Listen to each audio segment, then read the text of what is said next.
여보, 당신 맞지? 저를 아십니까?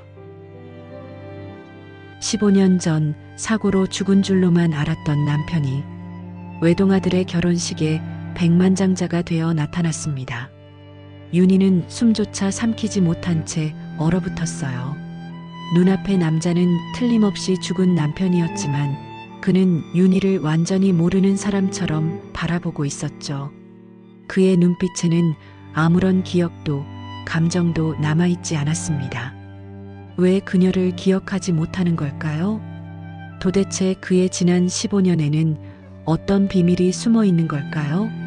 사연 시작 전 구독과 좋아요를 눌러주시고 어디서 듣고 계신지 댓글 남겨주시면 그곳으로 행운이 가득 깃들기를 바라겠습니다. 여보, 보고 있어? 우리 아들 장가가는 날이야.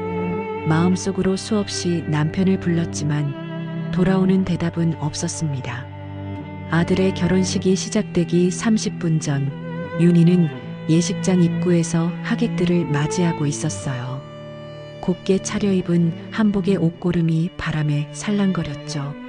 하객들이 건네는 축하 인사에 미소로 답하면서도 그녀의 마음 한구석에는 채워지지 않는 공허함이 자리하고 있었습니다.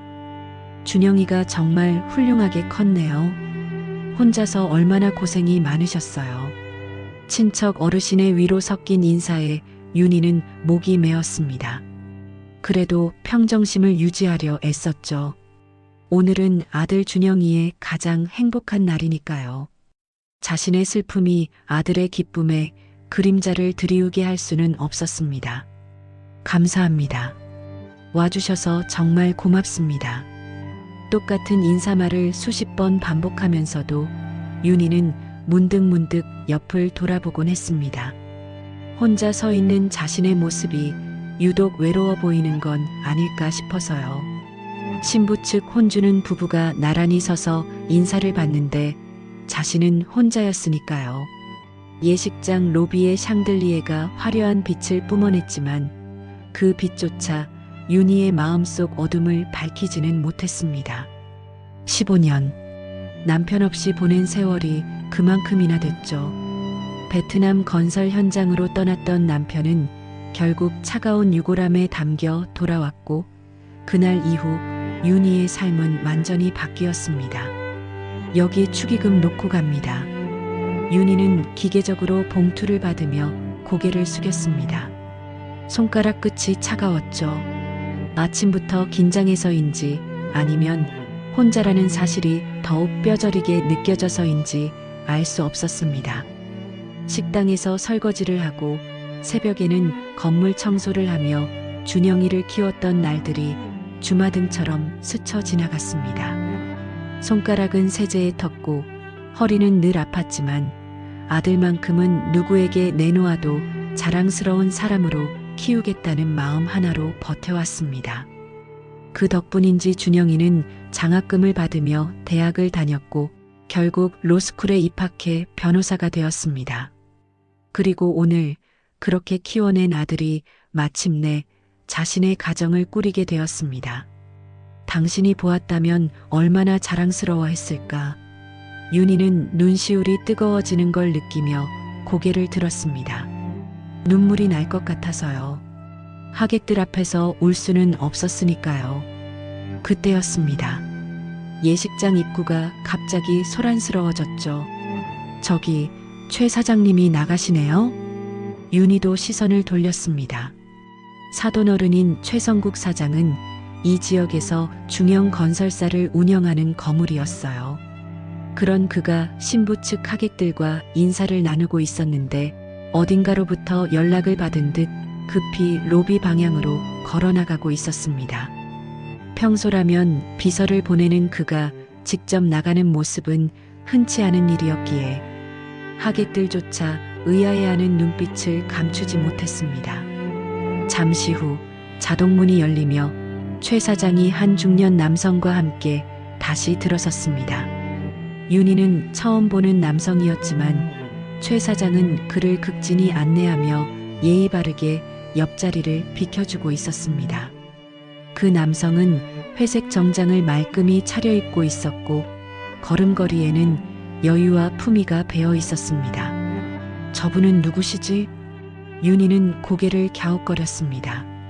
최 사장 같은 거물이 저렇게 정중하게 대하는 사람이라면 보통 인물은 아닐 텐데요. 두 사람이 점점 가까이 다가왔습니다. 최 사장의 얼굴에는 환한 미소가 번져 있었고 옆에 남성과 무언가 이야기를 나누며 걸어오고 있었죠. 그 남성은 꼿꼿한 자세로 걸으면서도 어딘가 부드러운 인상을 풍겼습니다. 아, 사부인. 최 사장이 윤희를 발견하고는 크게 손을 들어 인사했습니다. 윤희도 얼른 자세를 고쳐 잡고 맞이할 준비를 했죠. 제가 오늘 아주 귀한 손님을 모시고 왔습니다. 최 사장이 옆에 남성을 가리키며 말했습니다. 윤희가 무심코 고개를 들어 그 남자의 얼굴을 바라본 순간 마치 번개를 맞은 것 같은 충격이 온몸을 관통했습니다. 숨이 턱 막혔고 다리에서 힘이 스르르 빠져나갔죠. 눈앞이 아득해지면서 현실 감각이 사라지는 듯 했습니다. 그 얼굴, 그 눈빛, 그 체격, 모든 게 너무나도 익숙했습니다. 광대뼈가 살짝 나온 것도, 눈꼬리가 처진 것도, 콧날이 오뚝한 것도, 모든 게 15년 전 자신을 떠났던 남편 박동훈과 똑같았거든요. 아니야, 이건 말도 안 돼. 윤희는 자신의 눈을 의심했습니다. 동훈은 분명 죽었습니다. 그런데 지금 눈앞에는 그 동훈이, 아니 동훈과 똑같이 생긴 남자가 멀쩡히 서 있었습니다. 사부인, 이쪽은 베트남에서 사업을 하시는 이상우 대표님이십니다.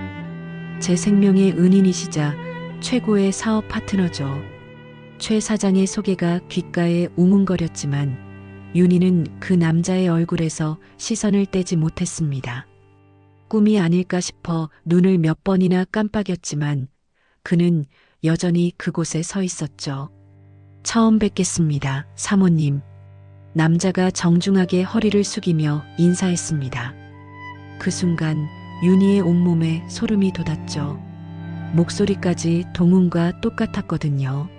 낮고 부드러운 음성, 정중하면서도 따뜻한 어조까지 완벽하게 일치했습니다.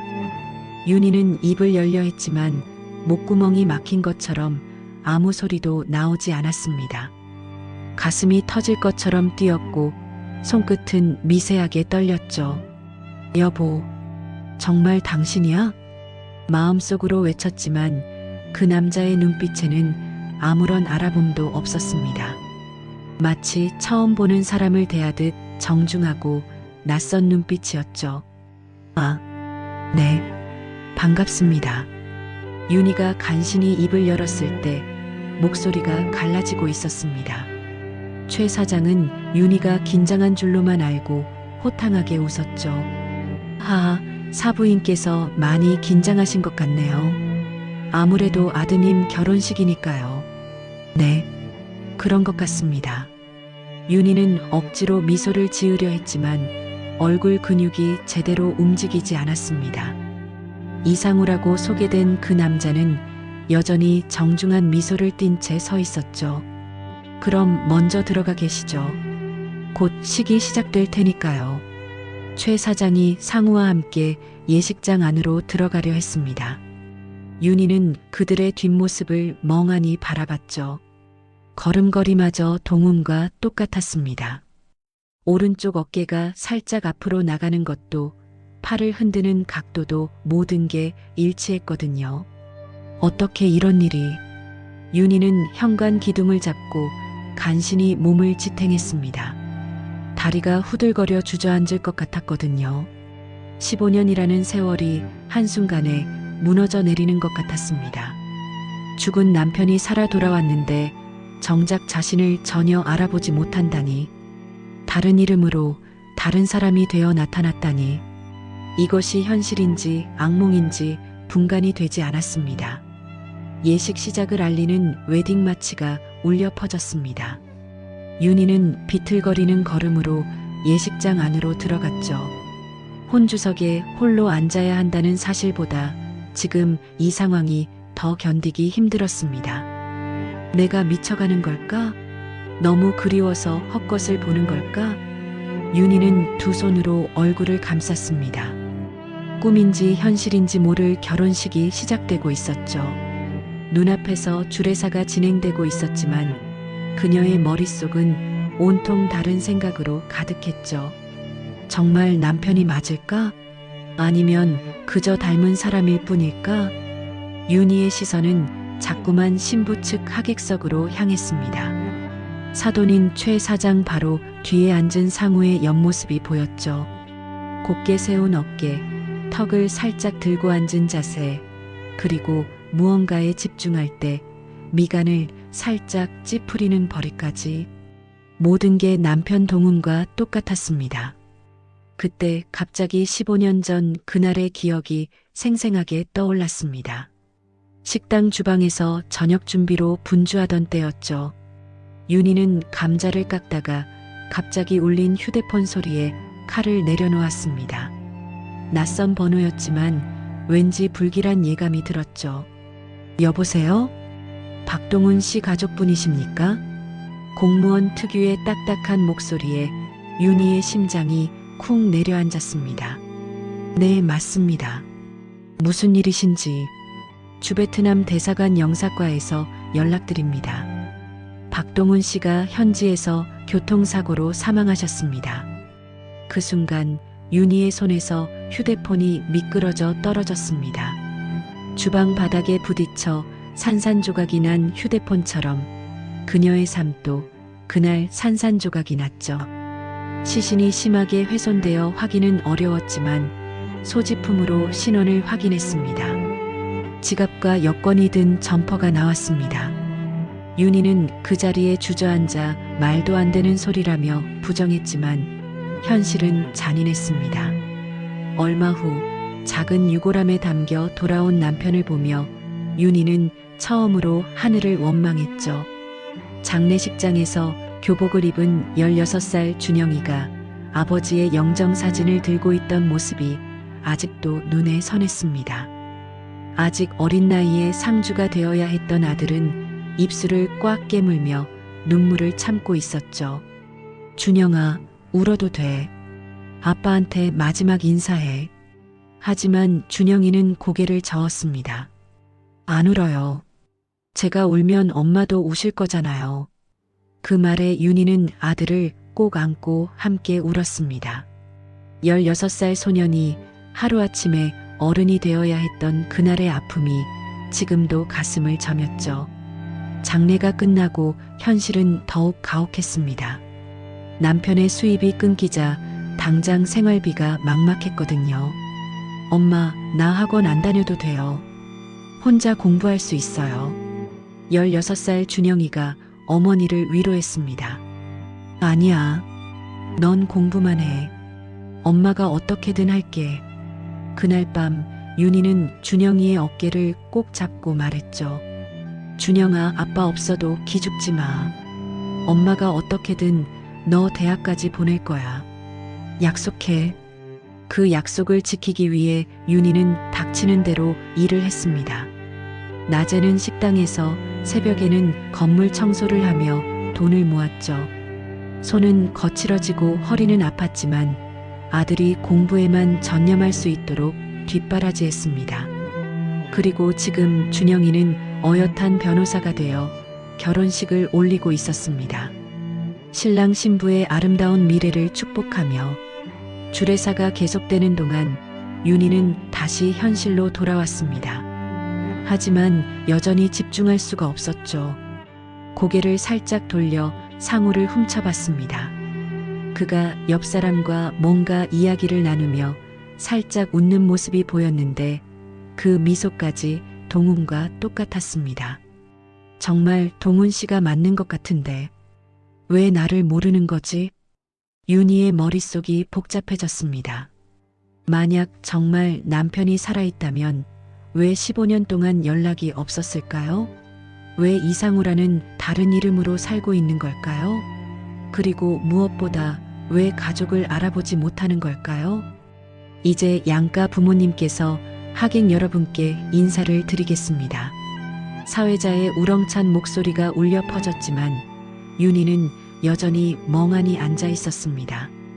상우를 보느라 정신이 없었거든요. 어머니, 인사하셔야죠. 준영이가 당황한 표정으로 어머니의 팔을 잡아 끌었습니다. 그제야 정신을 차린 윤희는 화들짝 놀라 자리에서 일어났죠. 어머나 미안해. 윤희는 허둥지둥 일어나 하객들에게 인사를 했습니다. 하지만 머릿속은 여전히 혼란스러웠죠. 신부 측 혼주 부부가 다정하게 인사하는 모습과 달리 윤희는 혼자서 어색하게 고개를 숙였습니다. 준영이가 걱정스러운 표정으로 물었습니다.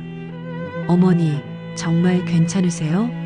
아까부터 안색이 안 좋으신데. 괜찮아. 그냥 감격스러워서 그래. 윤희는 아들을 안심시키려 했지만 속으로는 계속 남편 박동훈과 똑같이 생긴 그 남자 이상우가 생각났습니다. 결혼식이 끝나고 사진 촬영 시간이 되었습니다. 양가 가족 사진, 친척 사진, 친구들과의 사진까지. 수십 장의 사진을 찍는 동안 윤희는 기계적으로 미소만 지었죠. 플래시가 터질 때마다 눈이 부셨지만 그녀의 시선은 계속 하객들 사이를 헤맸습니다. 상우를 찾고 있었거든요. 신랑 어머님, 카메라 보셔야죠. 카메라맨의 말에 준영이 살며시 윤희의 손을 잡았습니다. 아, 미안해. 정신이 없네. 촬영이 끝나자 하객들이 피로 연장으로 이동하기 시작했습니다. 윤희도 서둘러 자리에서 일어났죠. 상우를 놓치고 싶지 않았거든요. 사람들 사이를 비집고 나가는 윤희의 눈이 바쁘게 움직였습니다. 그러다 마침내 발견했죠. 최 사장과 함께 VIP룸 쪽으로 걸어가는 상우의 뒷모습을요. 확인해야 해. 놓치면 안 돼. 윤희는 한복 치맛자락을 살짝 들어 올리고 빠른 걸음으로 그들을 따라갔습니다. 하객들 사이를 헤치며 가는 그녀의 모습이 조금 이상해 보였는지 몇몇 사람들이 수군거렸죠. 신랑 어머니가 왜 저렇게 급하신가? 뭔가 급한 일이 있나 봐요. 하지만 윤희는 사람들의 시선 따위는 신경 쓰지 않았습니다. 오직 상우를 따라잡는 것만 생각했죠. 15년 만에 만난 남편일지도 모르는 사람을 그냥 보낼 수는 없었으니까요. 복도를 돌아 피로연장 입구에 도착했을 때 상우와 최 사장이 VIP룸으로 들어가는 모습이 보였습니다. 윤희는 잠시 망설였죠. 무작정 따라 들어갈 수도 없고 그렇다고 이대로 돌아설 수도 없었습니다. 어떻게 해야 하지? 정말 남편이 맞다면. 윤희는 복도 벽에 기대어 가쁜 숨을 고르며 생각에 잠겼습니다. 가슴은 터질 듯이 뛰고 있었고 손은 여전히 떨렸죠. 하지만 한 가지는 확실했습니다. 오늘 이 자리에서 반드시 진실을 확인하고 싶다는 것이요. 그때 누군가 윤희의 어깨를 톡톡 건드렸습니다. 어머님, 여기서 뭐 하세요? 피로연 시작했는데요. 돌아보니 준영이의 친구가 서 있었습니다. 아, 그래. 금방 들어갈게. 윤희는 마지막으로 VIP룸 문을 바라봤습니다. 저 문 너머에 있을 이상우, 아니 어쩌면 박동훈일지도 모르는 그 사람을 생각하며 주먹을 꽉 쥐었죠. 피로 연장해서 꼭 확인할 거야. 정말 당신이 맞는지.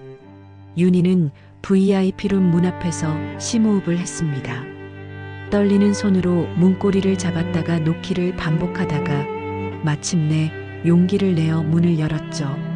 넓은 룸 안에는 원형 테이블이 여러 개 놓여 있었고 가장 안쪽 테이블에 최 사장과 상우가 마주 앉아 대화를 나누고 있었습니다. 윤희가 가쁜 숨을 몰아쉬며 그들에게 다가가자 최 사장이 먼저 알아보고 반갑게 손짓했습니다.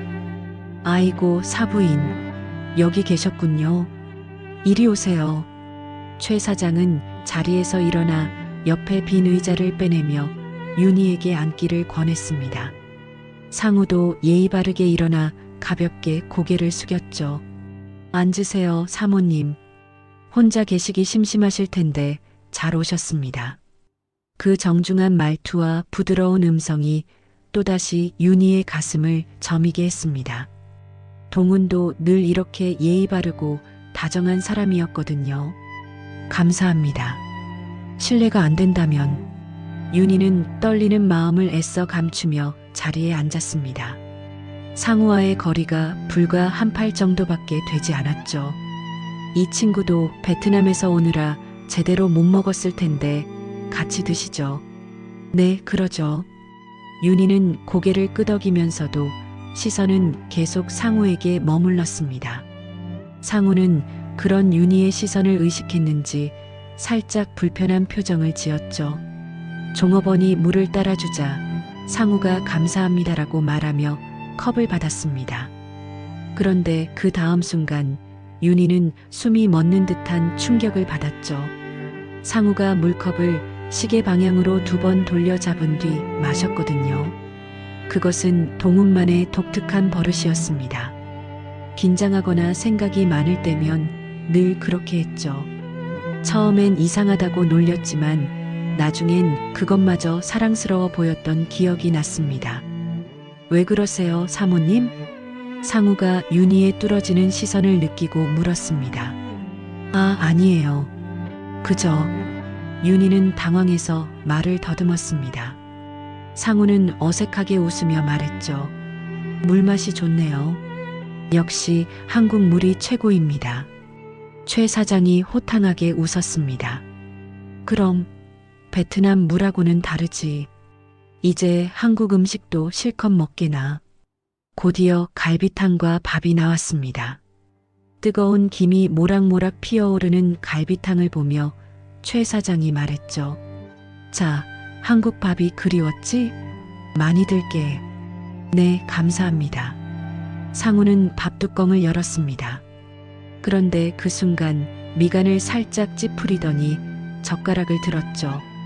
그리고는 놀랍게도 밥 위에 올려진 검은 콩을 하나씩 골라내기 시작했습니다. 윤희의 손이 떨리기 시작했습니다. 동훈도 똑같았거든요. 콩밥을 해주면 늘 투정을 부리며 콩을 골라냈죠. 왜 그래, 이 친구야. 콩이 몸에 좋은 건데. 최 사장이 의아해하며 물었습니다. 상우는 민망한 듯 웃으며 대답했죠. 죄송합니다. 어릴 때 콩이 목에 걸린 뒤로는 먹질 못해요. 윤희의 가슴이 쿵 내려앉았습니다. 동훈이 했던 말과 한자도 다르지 않았거든요. 콩을 안 드시나요? 윤희가 떨리는 목소리로 물었습니다. 상우는 고개를 끄덕였죠. 네, 트라우마 같은 거예요. 이상하죠? 아니에요. 누구나 그런 게 하나씩은 있잖아요. 윤희는 간신히 대답하며 식탁 아래로 주먹을 꽉 쥐었습니다. 식사가 계속되는 동안 윤희는 상우의 모든 행동을 조심스럽게 관찰했습니다. 덥네요. 실례하겠습니다. 상우가 이마에 땀을 닦으며 양복 상의를 벗었습니다. 그리고는 와이셔츠 소매를 걷어 올리기 시작했죠. 팔꿈치까지 소매가 올라가자 윤희의 눈이 휘둥그레졌습니다. 왼쪽 손목 안쪽에 선명한 반달 모양의 화상 흉터가 보였거든요. 그것은 신혼 시절 윤희가 뜨거운 된장찌개 냄비를 엎을 뻔했을 때 동훈이 막아주다가 생긴 상처였습니다. 병원에서 치료받으며 동훈이 웃으며 했던 말이 생생히 기억났죠. 당신 다치는 것보다 100배 나아. 이 정도 상처는 아무것도 아니야.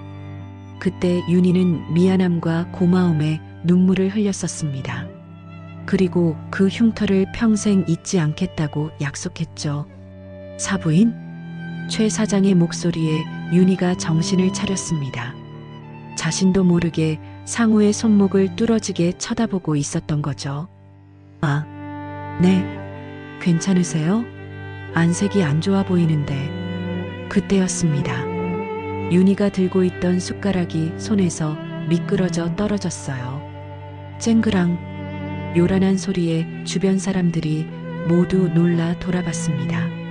상우도 놀란 표정으로 윤희를 바라봤죠. 사부인, 괜찮으십니까? 상우가 걱정스러운 목소리로 물었습니다. 하지만 윤희는 대답할 수가 없었어요. 그의 손목에 난 흉터에서 눈을 뗄 수가 없었거든요. 잠깐 화장실에. 윤희는 황급히 자리에서 일어났습니다. 더 이상 그 자리에 있을 수가 없었어요. 확신은 들었지만 동시에 혼란스러웠거든요. 왜 동훈이 자신을 모르는 척하는지, 왜 다른 이름으로 살고 있는지 이해할 수가 없었습니다. 천천히 다녀오세요. 최 사장의 말에 윤희는 간신히 고개를 끄덕이고 VIP룸을 나왔습니다. 복도로 나온 윤희는 벽에 기대어 가쁜 숨을 몰아쉬었습니다. 다리가 후들거려 주저앉을 것 같았죠. 맞아. 내 남편이 맞아. 물 마시는 버릇도, 콩을 싫어하는 것도, 그리고 결정적으로 왼손목의 흉터까지 모든 증거가 그가 동훈임을 말해주고 있었습니다. 윤희는 화장실로 들어갔어요. 거울에 비친 자신의 모습이 초췌해 보였죠. 15년이라는 세월이 자신을 이렇게 변하게 했나 싶어 씁쓸했습니다. 남편이 날 못 알아볼 만큼 내가 변한 걸까? 하지만 그것만으로는 설명이 되지 않았습니다. 부부는 얼굴이 변해도 알아보는 법인데 동훈의 눈빛에는 정말 아무런 알아봄도 없었거든요. 윤희는 다시 VIP룸으로 돌아가야 할지 말아야 할지 고민했습니다. 가서 모든 걸 밝히고 싶은 마음도 있었지만 아들의 결혼식 날 소동을 일으킬 수는 없었죠. 일단 오늘은 참자. 나중에 기회를 만들어서. 윤희는 마음을 다잡고 다시 VIP룸으로 향했습니다. 문을 열고 들어가니 상우와 최 사장이 여전히 대화를 나누고 있었죠. 아, 사부인. 괜찮으세요? 최 사장이 걱정스럽게 물었습니다. 네, 괜찮습니다. 그저 좀 어지러워서. 아무래도 아드님 결혼식이라 신경을 많이 쓰셨나 봐요. 윤희는 이제 상우를 제대로 쳐다볼 수가 없었습니다. 그의 정체를 확신하게 된 지금 모든 게 달라 보였거든요.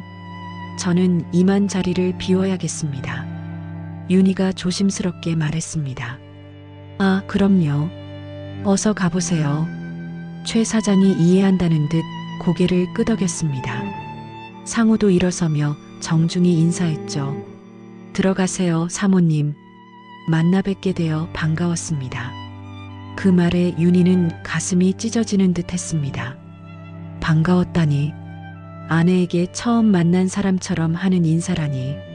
네, 저도 반가웠습니다. 윤희는 간신히 대답한 뒤 살짝 머뭇거리다 최 사장을 향해 힘겹게 웃었습니다. 저 사돈어른, 나중에 잠시만 뵐 수 있을까요? 드릴 말씀이 있어서요. 순간 최 사장의 표정에 잠깐 놀람이 스쳤지만 곧 부드럽게 미소를 지었습니다. 그럼요, 사부인. 말씀만 하세요. 언제든 제가 시간 내겠습니다. 감사합니다. 윤희는 고개를 숙이고 VIP룸을 나왔습니다. 복도를 걸으며 눈물이 흘러내렸지만 손등으로 재빨리 닦았죠. 가슴속에는 거대한 폭풍이 몰아치고 있었습니다. 어떻게 해야 하지? 정말 어떻게 해야? 결혼식이 끝나고 피로연까지 무사히 마친 뒤였습니다. 하객들이 하나둘씩 돌아가고 준영이와 지수도 신혼여행을 위해 공항으로 떠났죠. 예식장이 서서히 비어가는 가운데 윤희는 로비 한쪽에서 최 사장을 기다리고 있었습니다. 사부인, 기다리셨습니까? 최 사장이 다가오며 물었습니다. 윤희는 긴장된 표정으로 일어섰죠. 네, 사돈어른. 바쁘신데 시간 내주셔서 감사합니다. 아이고, 뭘 그러세요. 이제 사돈간인데 당연하죠. 무슨 말씀하실 게 있다고 하셨는데. 두 사람은 예식장 카페로 자리를 옮겼습니다. 조용한 구석 테이블에 마주 앉자 윤희는 떨리는 손으로 찻잔을 잡았죠. 사장님, 제가 여쭤볼 게 있어서요. 아까 그 이상우 대표님 말입니다. 아, 상우? 왜요? 무슨 문제라도 있습니까? 최 사장이 의아한 표정을 지었습니다. 윤희는 심호흡을 하고 조심스럽게 물었죠. 그분과는 어떤 관계이신지, 그리고 그분의 과거에 대해 좀 알 수 있을까요? 최 사장의 눈빛이 잠시 흔들렸습니다. 무언가 숨기는 듯한 표정이었죠. 왜 갑자기 상우 과거를 물으시죠? 그냥 사장님께서 생명의 은인이라고 하셔서요. 어떤 일이 있으셨는지 궁금해서. 윤희는 애써 평정심을 유지하려 했지만 목소리가 떨리고 있었습니다. 최 사장은 잠시 윤희를 바라보다가 천천히 입을 열었죠. 그래요. 사부인께서 물으시니 말씀드리죠. 상우는 정말 제 생명의 은인이 맞습니다. 그리고 지금은 제 최고의 사업 파트너이기도 하고요. 최 사장은 커피를 한 모금 마신 뒤 이야기를 시작했습니다. 13년 전이었어요. 제가 베트남 호치민에서 아파트 건설 현장을 운영하고 있을 때였죠. 어느 날 현장 인부들 사이에 낯선 사람이 하나 섞여 있더라고요. 윤희는 숨을 죽이고 최 사장의 말에 귀를 기울였습니다. 말도 제대로 못하고 행색도 남루하고 보기에도 뭔가 사연이 있어 보이는 사람이었어요. 현장 소장이 쫓아내려고 했는데 제가 그냥 두라고 했죠. 밥이라도 먹여보내자고요. 그 사람이 이상우 대표님이었나요? 네, 맞아요. 나중에 들어보니 2년째 이곳저곳을 떠돌며 막노동으로 연명하고 있었대요. 기억을 완전히 잃어서 자기가 누군지 어디서 왔는지 전혀 모르는 상태였죠.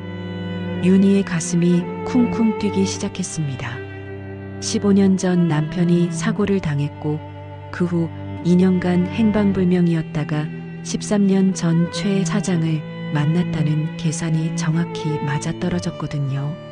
기억을 완전히 잃었다고요? 네. 의사 말로는 심한 외상 후 스트레스로 인한 해리성 기억상실이라고 하더군요. 이름도 나이도 국적도 아무것도 모르는 상태였어요. 최 사장은 그때를 회상하며 계속 말했습니다. 그런데 신기한 게 몸은 건설 일을 기억하고 있더라고요. 도구 다루는 솜씨며 도면 보는 능력이며 분명 이쪽 일을 했던 사람이었어요. 그래서 우리 현장에서 일하게 했죠. 그런데 어떻게 생명의 은인이 되신 건가요? 윤희가 조심스럽게 물었습니다. 최 사장의 표정이 진지해졌죠. 현장에서 일한 지 한 달쯤 됐을 때였어요. 크레인 사고가 났죠. 철골이 떨어지는데 하필 제가 그 아래 있었어요. 순간 누군가 저를 확 밀쳐냈는데 그게 바로 상우였습니다. 최 사장은 잠시 말을 멈추고 그날을 떠올렸습니다. 자기 몸을 날려서 저를 구했어요. 대신 상우가 철골에 맞아 크게 다쳤죠. 병원에 실려가면서도 정신을 잃지 않고 제 손을 꼭 잡고 있더라고요. 그때 결심했습니다. 이 사람을 제가 책임지겠다고. 윤희의 눈에 눈물이 맺혔습니다. 기억을 잃었어도 남을 구하는 그 성품은 변하지 않았구나 싶어서요. 그 후로 어떻게 되셨나요? 제가 신분을 만들어줬어요. 이상우라는 이름도 제가 지어준 거고요. 그리고 제대로 일을 가르치기 시작했죠. 그런데 이 친구가 천재더라고요. 최 사장의 얼굴에 감탄이 어렸습니다. 건설 현장 관리부터 시작해서 경영, 회계, 심지어 베트남어까지 놀라운 속도로 익혔어요. 3년 만에 제 오른팔이 됐고 5년 뒤에는 회사가 위기에 빠졌을 때 획기적인 아이디어로 구해냈죠. 대단하네요. 그때 제가 말했어요. 이제 독립해서 자기 회사를 차리라고. 제가 초기 자금을 대줬고 상우는 그걸로 작은 건설회사를 시작했어요. 그리고 지금은 최 사장이 자랑스러운 표정으로 말을 이었습니다. 베트남에서 5손가락 안에 드는 건설회사 대표가 됐죠. 제 회사와도 파트너십을 맺고 있고요. 정말 대단한 사람입니다. 윤희는 복잡한 심정으로 최 사장의 이야기를 들었습니다. 남편이 살아있다는 기쁨과 동시에 자신과 아들을 전혀 기억하지 못한다는 슬픔이 교차했죠. 그런데 사부인 최 사장이 갑자기 진지한 표정으로 윤희를 바라봤습니다. 왜 이런 걸 물으시는 거죠? 혹시 상우를 아시는 겁니까? 윤희는 순간 당황했지만 애써 침착하게 대답했습니다. 아니요. 그냥 신기해서요. 기억을 잃은 분이 그렇게 성공하셨다니.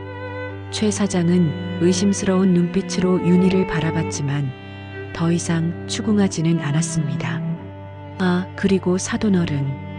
윤희가 조심스럽게 말을 꺼냈습니다. 이상우 대표님께서 언제까지 한국에 계신가요? 일주일 뒤에 다시 베트남으로 돌아간다고 했어요. 워낙 바쁜 사람이라 이번에도 겨우 시간 내서 온 거죠. 일주일. 윤희에게 주어진 시간은 그것뿐이었습니다. 그 안에 어떻게든 동훈의 기억을 되찾게 해야 했죠. 사돈어른, 부탁이 하나 있습니다. 윤희가 간절한 눈빛으로 최 사장을 바라봤습니다. 뭔데요? 이상우 대표님께 제가 차라도 한 잔 대접하고 싶은데요. 사장님의 은인이시니 저도 감사 인사를 드리고 싶어서요. 최 사장이 의아한 표정을 지었습니다. 글쎄요. 상우가 시간이 있을지 부탁드립니다. 사돈어른. 꼭 한 번만이라도 만나고 싶어요. 윤희의 간절한 목소리에 최 사장은 잠시 생각하다가 고개를 끄덕였습니다. 알겠습니다. 제가 한번 물어보죠. 최 사장은 뭔가 석연치 않은 표정이었지만 더 이상 묻지는 않았습니다. 상우가 시간이 되는 대로 자리를 마련해 보겠습니다. 정말 감사합니다. 사돈어른. 윤희는 일어서며 깊이 인사했습니다. 최 사장이 떠난 뒤 윤희는 다시 자리에 주저앉았죠. 여보, 정말 나를 기억 못하는 거니?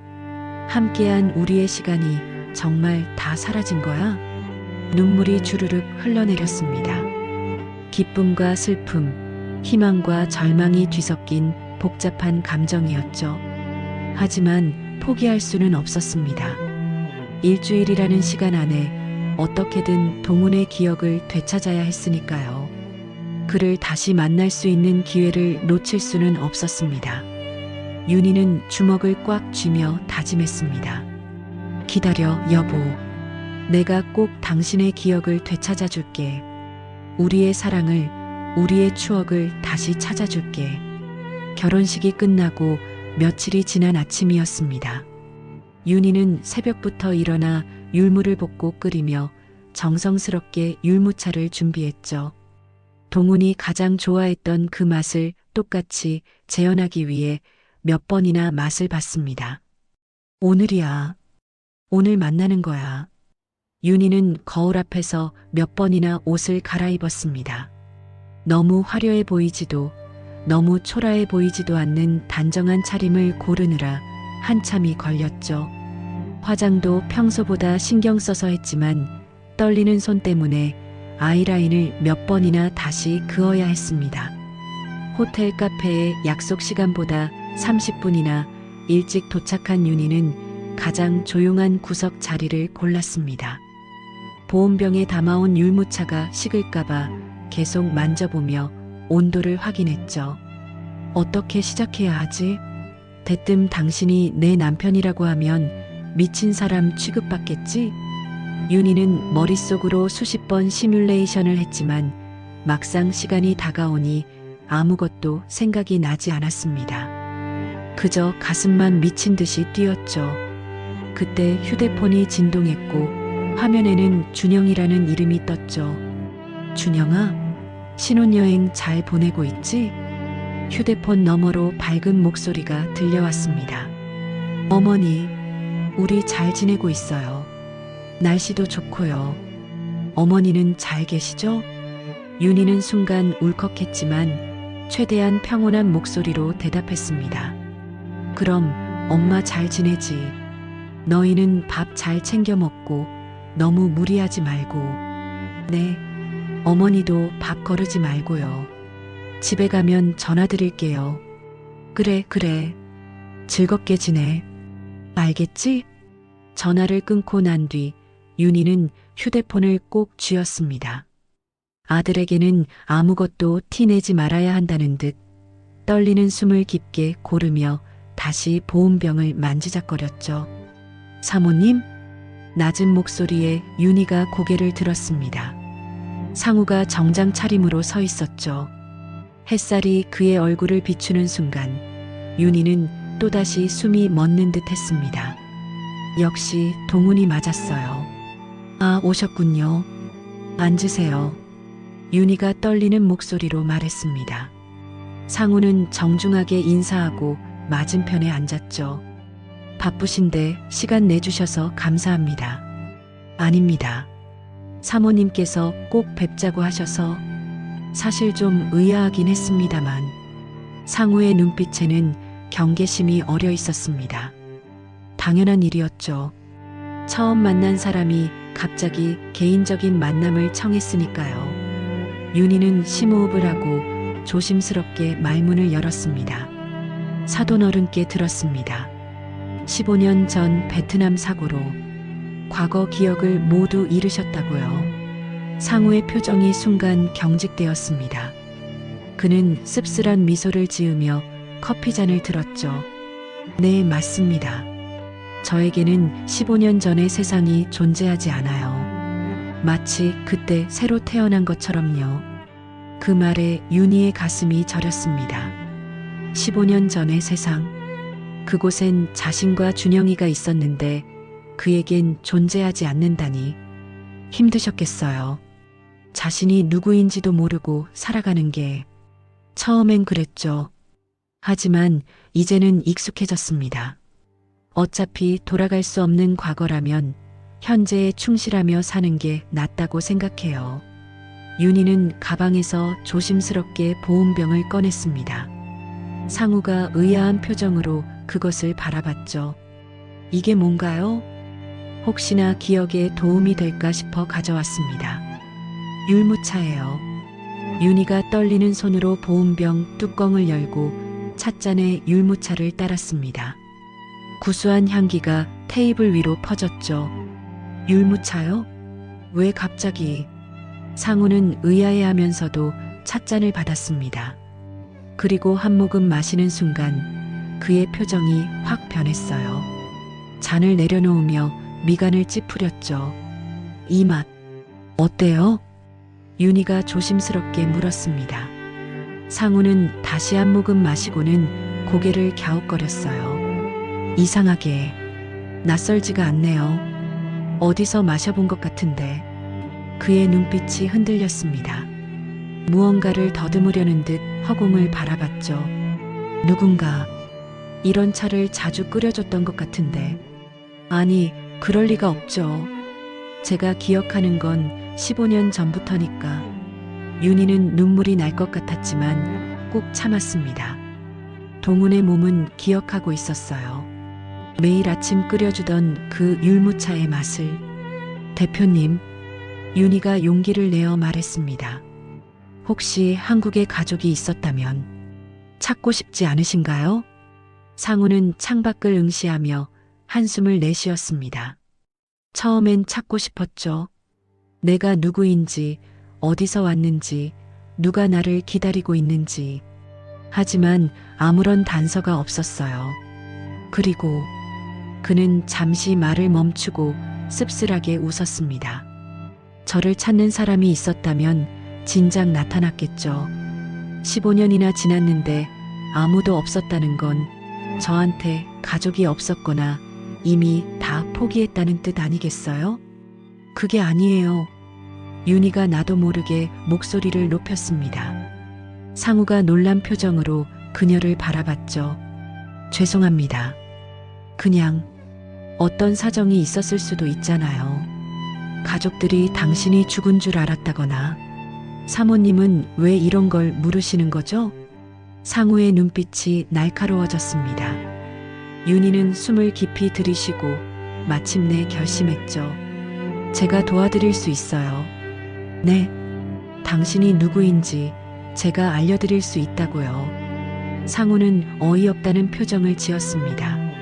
사모님, 우리는 오늘 두 번째 만나는 사이인데 당신 왼쪽 손목의 화상 흉터 제가 알아요. 윤희가 상우의 눈을 똑바로 바라보며 말했습니다. 순간 상우의 얼굴이 굳어졌죠. 그는 반사적으로 왼쪽 손목을 오른손으로 감쌌습니다. 어떻게 그걸 아십니까? 반달 모양의 화상 자국이죠. 뜨거운 냄비에 데어서 생긴. 상우의 눈이 휘둥그레졌습니다. 그는 의자에서 벌떡 일어섰다가 다시 앉았어요. 완전히 당황한 표정이었죠. 도대체 누구십니까? 절 어떻게 아시는 거죠? 윤희는 눈물이 글썽이는 눈으로 그를 바라봤습니다. 딱 하루만 저를 믿고 따라와 주세요. 당신이 누구인지 증명해 보일게요. 이건 말도 안 돼요. 처음 만난 사람이 처음이 아니에요. 윤희가 단호하게 말했습니다. 우리는 처음 만난 게 아니에요. 단지 당신이 기억하지 못할 뿐이죠. 상우는 혼란스러운 표정으로 윤희를 바라봤습니다. 이성적으로는 거절해야 한다고 생각했지만 왠지 모르게 이 여인의 말을 믿고 싶었어요. 특히 그 율무차의 향기가 자꾸만 무언가를 떠올리게 했죠. 하루만 시간을 주세요. 그래도 아무것도 기억나지 않으면 다시는 찾아오지 않을게요. 윤희의 눈에 눈물이 맺혔습니다. 그 간절한 눈빛의 상우는 결국 고개를 끄덕였죠. 좋습니다. 하지만 오늘 하루뿐입니다. 감사합니다. 정말 감사합니다. 윤희는 급히 자리에서 일어났습니다. 상우도 따라 일어나며 물었죠. 어디로 가는 겁니까? 집으로요. 당신이 살았던 집으로. 두 사람은 호텔을 나와 주차장으로 향했습니다. 윤희가 차키를 꺼내자 상우가 말했어요. 제가 운전할까요? 손이 많이 떨리시는 것 같은데. 괜찮아요. 길을 아니까 제가 할게요. 윤희는 운전석에 앉아 시동을 걸었습니다. 상우가 조수석에 앉자 차 안에는 묘한 긴장감이 흘렀죠. 윤희는 상우를 희끗 봤습니다. 불안한 표정으로 창밖을 보는 그의 모습이 왠지 안쓰러웠어요. 멀어요? 아니요. 성북동이니까 30분이면 돼요. 차는 도심을 벗어나 성북동으로 향했습니다. 가는 내내 두 사람은 아무 말도 하지 않았어요. 상우는 지나가는 풍경을 보며 무언가를 떠올리려 애쓰는 듯했고 윤희는 떨리는 마음을 진정시키려 핸들을 꽉 잡고 있었죠. 차가 성북동 언덕길 입구에 들어서자 상우의 표정이 미묘하게 변했습니다. 윤희가 곁눈질로 그를 살폈어요. 왜 그러세요? 아니, 그냥 이 길이 왠지 낯익은 것 같아서. 상우는 불안하게 눈동자를 굴렸습니다. 무언가가 머릿속을 스치고 지나가는 듯 했지만 명확하게 잡히지는 않았죠. 정말 제가 여기 살았던 겁니까? 네. 15년 전까지는요. 윤희는 가슴이 답답해져 넥타이를 느슨하게 푸는 상우를 보며 희망을 품었습니다. 그의 몸은 기억하고 있었어요. 이 길을, 이 동네를, 그리고 어쩌면 자신과의 추억도 기억하고 있을지 몰라요. 조금만 더 가면 우리 집이야. 거기서라면 분명 뭔가 기억날 거야. 윤희는 속으로 간절히 기도하며 엑셀러레이터를 밟았습니다. 차는 성북동 언덕 아래 좁은 골목 입구에 멈춰 섰습니다.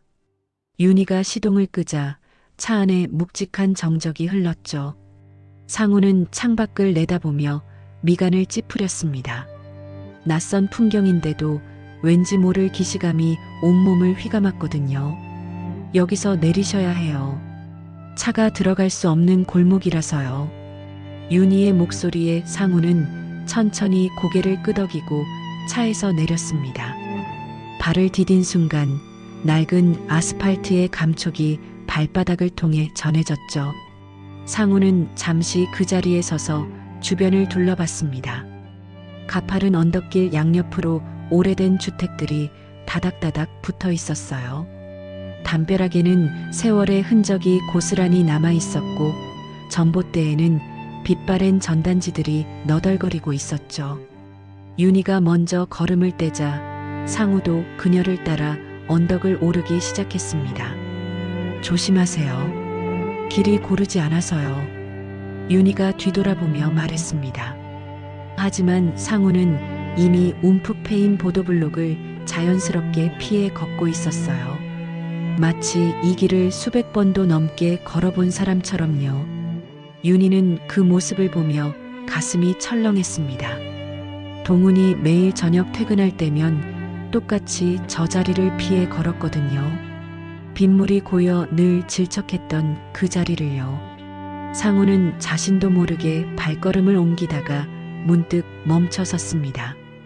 왼쪽 세 번째 집 앞 감나무가 눈에 들어왔어요. 가을이면 주렁주렁 열리던 홍시의 단맛이 혀끝에 맴도는 것 같았죠. 하지만 왜 그런 감각이 느껴지는지는 알 수 없었습니다. 대표님? 윤희가 조심스럽게 불렀습니다. 상우는 고개를 저으며 다시 걸음을 옮겼죠. 아닙니다. 그저 이 동네가 낯설지 않아서요. 두 사람은 말없이 언덕을 올랐습니다. 골목 끝에 다다르자 녹슨 파란 대문이 보였어요.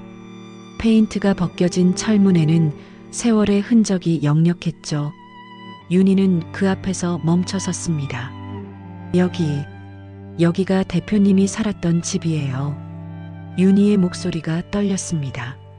상우는 천천히 대문을 바라봤죠. 그런데 이상했습니다. 가슴속에서 무언가가 꿈틀거리기 시작했어요. 상우의 발걸음이 저절로 대문 쪽으로 향했습니다. 윤희가 미처 말릴 새도 없이 그의 손이 문고리에 닿았어요. 차갑고 거친 쇠 표면의 감촉이 손바닥에 전해졌죠. 순간 상우의 머릿속에 희미한 영상이 스쳐 지나갔습니다. 이 대문을 여는 손, 녹슨 소리를 내며 열리는 문짝, 마당에서 뛰어나오는 작은 그림자. 상우는 머리를 감싸쥐며 신음을 흘렸습니다. 지끈거리는 두통이 몰려왔죠. 대표님, 괜찮으세요? 윤희가 황급히 다가와 상우의 팔을 잡았습니다. 상우는 가쁜 숨을 몰아쉬며 고개를 들었어요. 이 집을 알고 있는 것 같은 기분이 듭니다. 상우의 목소리에는 혼란과 두려움이 뒤섞여 있었습니다. 그는 자신의 손을 내려다봤어요. 문고리를 잡았던 손이 미세하게 떨리고 있었죠. 몸이 기억하고 있는 것 같아요. 어떻게 이런 일이? 윤희는 아무 말도 할 수 없었습니다. 그저 눈물을 삼키며 상우의 반응을 지켜봤죠. 남편의 몸이 기억하고 있었어요. 15년이라는 긴 세월에도 지워지지 않은 기억이 그의 몸속 깊은 곳에 살아 있었던 거예요. 들어가 보시겠어요? 윤희가 떨리는 목소리로 물었습니다. 상우는 잠시 망설이다가 고개를 끄덕였죠. 윤희가 열쇠로 대문을 열자 삐걱거리는 소리와 함께 문이 열렸습니다. 작은 마당에는 빨랫줄이 쳐져 있었고 구석에는 화분 몇 개가 놓여 있었어요. 평범한 서민들의 집이었죠. 상우는 마당을 천천히 둘러봤습니다. 여기서 제가 살았다는 겁니까? 네. 당신이 떠나기 전까지요. 윤희의 대답에 상우는 깊은 한숨을 내쉬었습니다. 믿기지 않았지만 부정할 수도 없었어요. 온몸의 세포가 이곳을 기억하고 있다고 속삭이고 있었으니까요. 시간이 흘러 점심때가 되었습니다. 윤희는 상우를 시장통 입구에 있는 작은 국밥집으로 데려갔어요. 낡은 간판에는 원조 할매 국밥이라는 글씨가 희미하게 남아 있었죠. 여기는 대표님이 제일 좋아하던 곳이에요. 주말이면 꼭 여기 와서 해장국 드셨거든요. 윤희가 설명했지만 상우는 여전히 낯선 표정이었습니다. 두 사람은 구석 자리에 마주 앉았죠. 어서 오세요. 어머, 윤희 씨 아니에요? 주방에서 나온 할머니가 윤희를 알아보고 반갑게 인사했습니다. 70대 후반으로 보이는 할머니는 상우를 보더니 순간 멈칫했어요. 이 양반, 혹시? 아니요, 할머니. 그냥 아는 분이에요. 국밥 둘 주세요. 윤희가 재빨리 말을 끊었습니다. 할머니는 의아한 표정을 지었지만 더 이상 묻지 않고 주방으로 들어갔죠. 잠시 후 김이 모락모락 나는 국밥이 나왔습니다. 뜨끈한 육수에서 고소한 냄새가 피어올랐죠. 상우는 숟가락을 들었다가 문득 손을 멈췄습니다. 뭔가가 부족한 것 같았어요.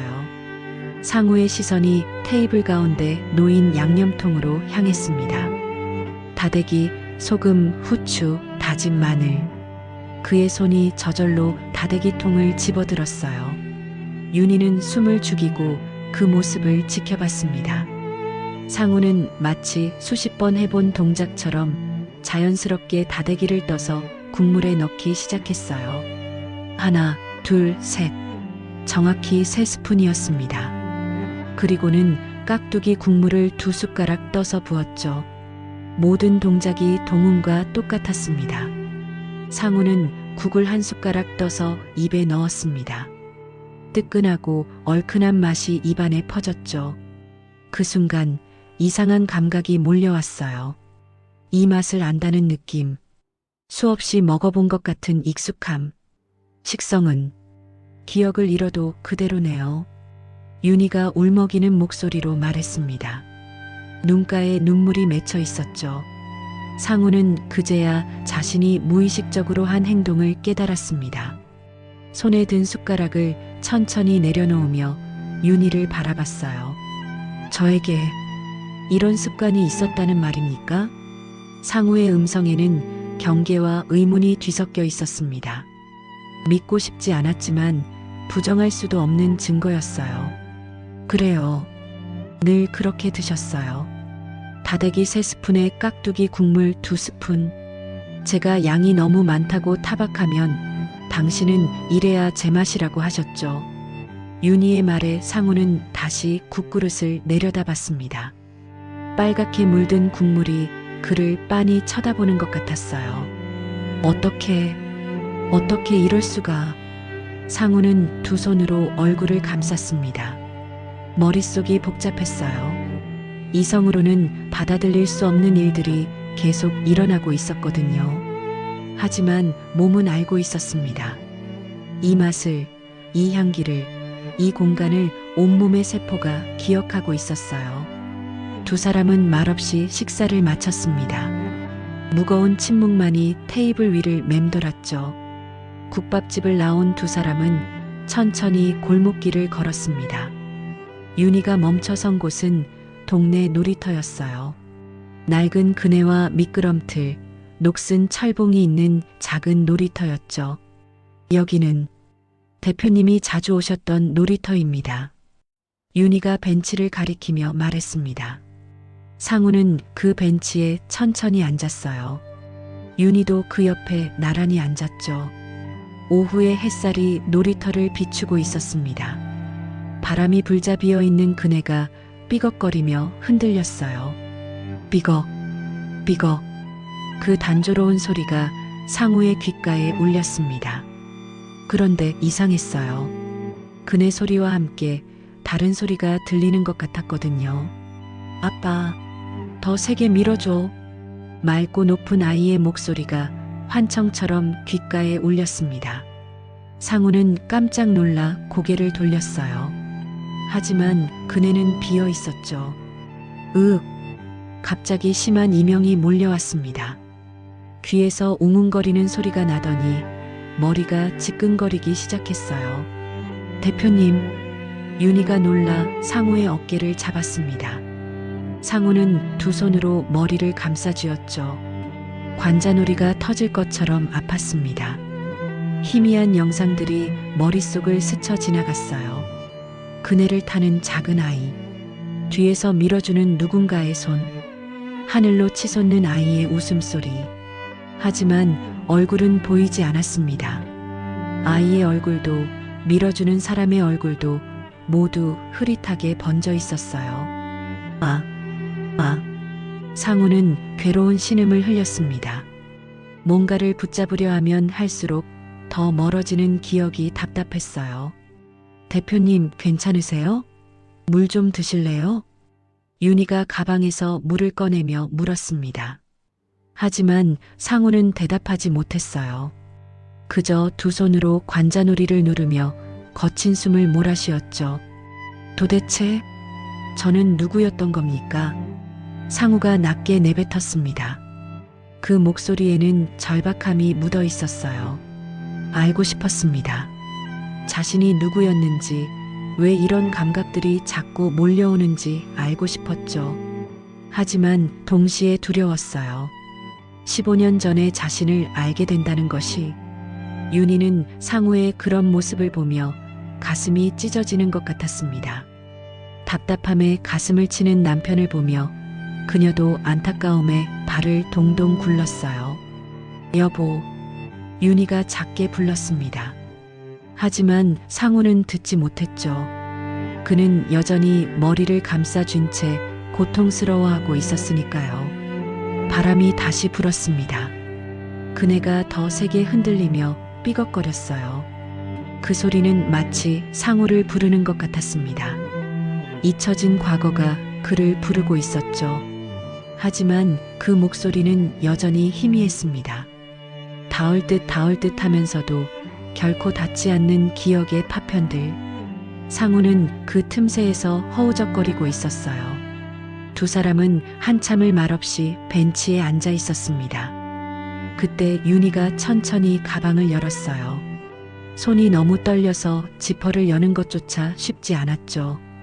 가방 안쪽 주머니에서 낡은 사진 한 장을 꺼냈습니다. 플라스틱 커버에 쌓인 사진은 세월의 흔적으로 모서리가 약간 발해 있었어요. 윤희는 그 사진을 꺼내며 손이 더욱 떨렸습니다. 이것이 마지막 기회일지도 모른다는 생각이 들었거든요. 대표님, 윤희가 떨리는 목소리로 불렀습니다. 상우는 고개를 들어 그녀를 바라봤어요. 이걸 보여드려야 할 것 같아요.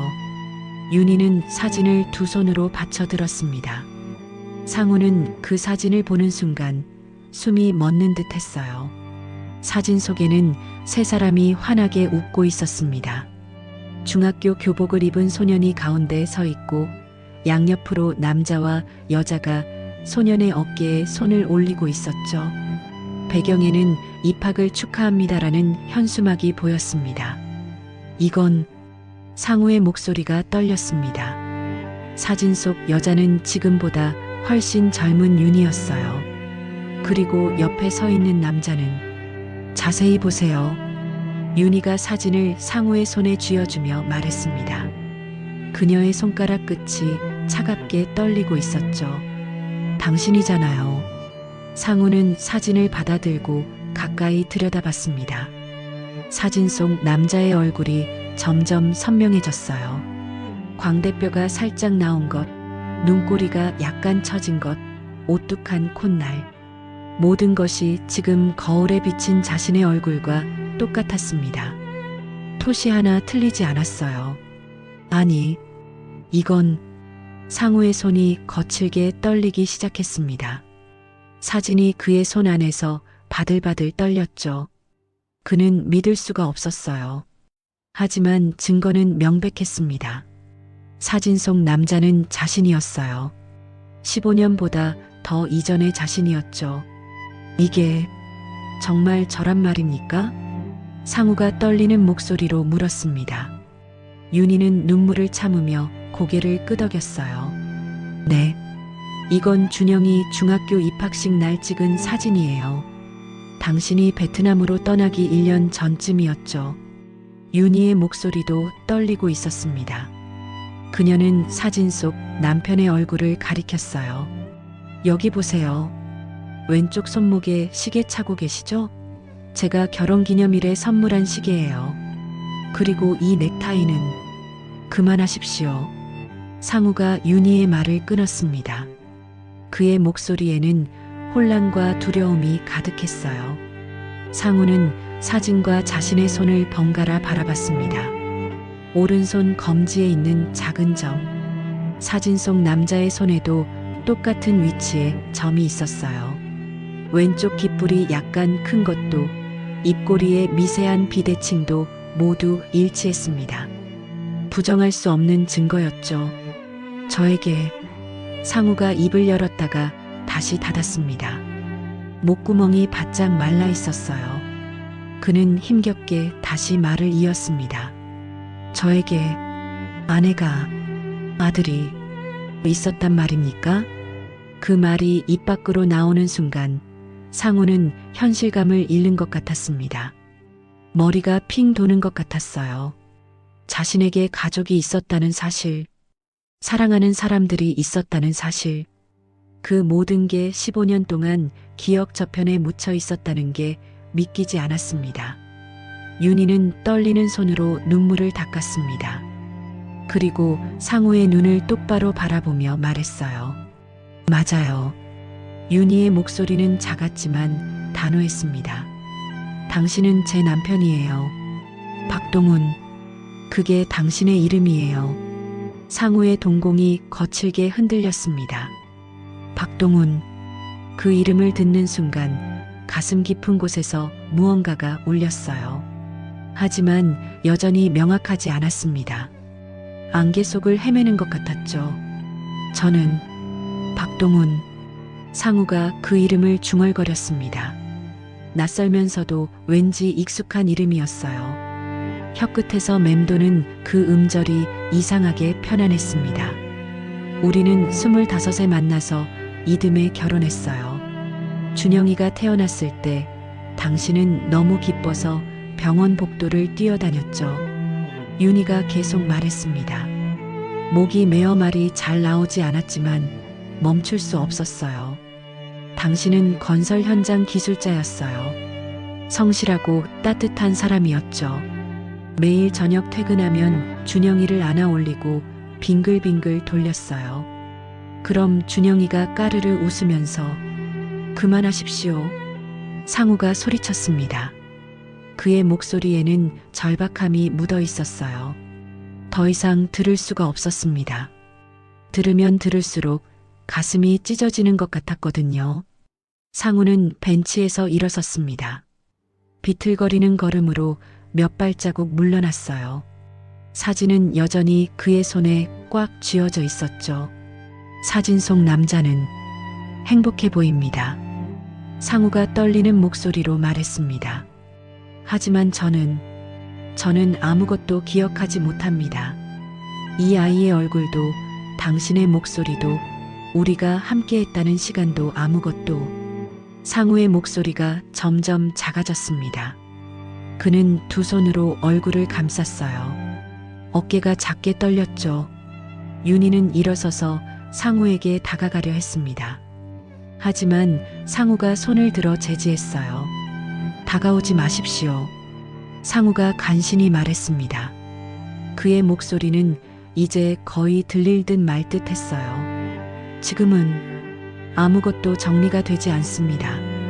상우는 천천히 뒤로 물러섰습니다. 한 걸음, 두 걸음. 윤희와의 거리가 점점 멀어졌어요. 15년을 다른 사람으로 살아왔습니다. 이상으로 살아왔어요. 그런데 지금 당신은 제가 박동훈이라고 하십니다. 아내와 아들이 있었다고 하십니다. 상우의 목소리가 갈라졌습니다. 어느 것이 진짜입니까? 이상우가 진짜입니까? 박동훈이 진짜입니까? 저는 도대체 누구란 말입니까? 그 외침에는 깊은 고통이 담겨 있었습니다. 정체성의 혼란, 자신이 누구인지 알 수 없다는 공포, 그 모든 게 상우를 짓누르고 있었어요. 윤희는 더 이상 참을 수 없었습니다. 눈물이 주르륵 흘러내렸어요.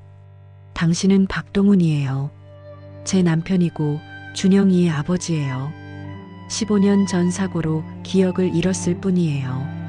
하지만 당신은 여전히 박동훈이에요. 윤희의 목소리는 떨렸지만 확고했습니다. 당신의 몸이 기억하고 있잖아요. 이 집을, 이 동네를, 국밥 먹는 습관을, 모든 걸 기억하고 있잖아요. 하지만 상우는 고개를 저었습니다. 몸이 기억한다고 해서 제가 그 사람이 되는 건 아닙니다. 상우는 가슴을 쳤습니다. 여기에 아무것도 없어요. 당신이 말하는 그 추억도 사랑도 아무것도 느껴지지 않습니다. 그저 텅 비어 있을 뿐이에요. 그 말에 윤희의 가슴이 무너졌습니다. 남편이 자신 앞에 서 있는데 그는 자신을 기억하지 못했어요. 함께했던 모든 순간이, 나눴던 모든 사랑이 그에게는 존재하지 않았죠. 잠시만, 상우가 낮은 목소리로 말했습니다. 시간을 주십시오. 제 머릿속이 너무 복잡합니다. 정리가 필요합니다. 상우는 사진을 꽉 쥔 채 몸을 돌렸습니다. 놀이터 출구 쪽으로 걸음을 옮기기 시작했어요. 걸음걸이가 불안정했습니다. 마치 중심을 잃은 사람처럼요. 대표님, 윤희가 그를 불렀습니다. 손을 뻗었지만 상우는 너무 멀리 있었어요. 제발, 가지 마세요. 제가 도와드릴게요. 기억을 되찾을 수 있도록. 하지만 상우는 멈추지 않았습니다. 그는 계속 걸었어요. 비틀거리면서도 앞으로만 나아갔죠. 윤희는 그 뒷모습을 바라보며 한 걸음도 옮기지 못했습니다. 다리에 힘이 풀려 주저앉을 것 같았어요. 가슴이 너무 아팠습니다. 숨을 쉬는 것조차 힘들었죠. 상우의 모습이 점점 작아졌습니다. 놀이터 출구를 지나 골목길로 사라져가고 있었어요. 그는 사진을 꽉 쥔 채 방향도 제대로 잡지 못한 듯 휘청거리며 걸었습니다. 여보, 윤희가 작게 불렀습니다. 하지만 상우는 듣지 못했어요. 아니, 들었어도 돌아보지 않았을 거예요. 윤희의 다리가 휘청거렸습니다. 그녀는 결국 그 자리에 주저앉고 말았어요. 벤치도 잡지 못하고 그냥 놀이터 바닥에 털썩 주저앉았죠. 여보, 동훈 씨. 윤희가 두 손으로 얼굴을 감싸고 울기 시작했습니다. 목 놓아 우는 소리가 텅 빈 놀이터에 울려 퍼졌어요. 15년 만에 다시 만난 남편. 하지만 그는 자신을 기억하지 못했습니다. 함께했던 모든 시간이 그에게는 존재하지 않았어요. 윤희는 바닥에 주저앉아 한없이 울었습니다. 오후의 햇살이 그녀를 비추고 있었지만 그 빛은 너무나 차가웠어요. 저 멀리서 상우의 뒷모습이 완전히 사라졌습니다. 골목길 모퉁이를 돌아보이지 않게 되었죠. 하지만 그의 손에는 여전히 사진이 쥐어져 있었어요. 세 사람이 환하게 웃고 있는 그 사진이요. 바람이 불었습니다. 그네가 다시 삐걱거리며 흔들렸어요. 하지만 이제 놀이터에는 윤희만 남아 있었습니다. 홀로 주저앉아 우는 여인만이요. 그날 밤 상우는 호텔방으로 돌아왔습니다. 정확히는 이상우라는 이름으로 예약된 호텔이었죠. 하지만 그는 자신이 누구인지 더 이상 확신할 수 없었어요. 방문을 닫는 순간 다리에 힘이 풀려 그 자리에 주저앉았습니다. 등을 문에 기댄 채 거친 숨을 몰아쉬었죠. 손에는 여전히 그 사진이 쥐어져 있었어요. 상우는 천천히 사진을 펼쳤습니다. 조명 아래서 다시 들여다봤죠. 사진 속 세 사람의 얼굴이 또렷하게 보였습니다. 환하게 웃고 있는 남자. 그게 자신이라는 게 믿기지 않았어요. 옆에 서 있는 여자, 윤희. 그녀의 눈빛에는 사랑이 가득했습니다. 그리고 가운데 서 있는 소년. 준영이라고 했죠. 내 아들. 상우가 중얼거렸습니다.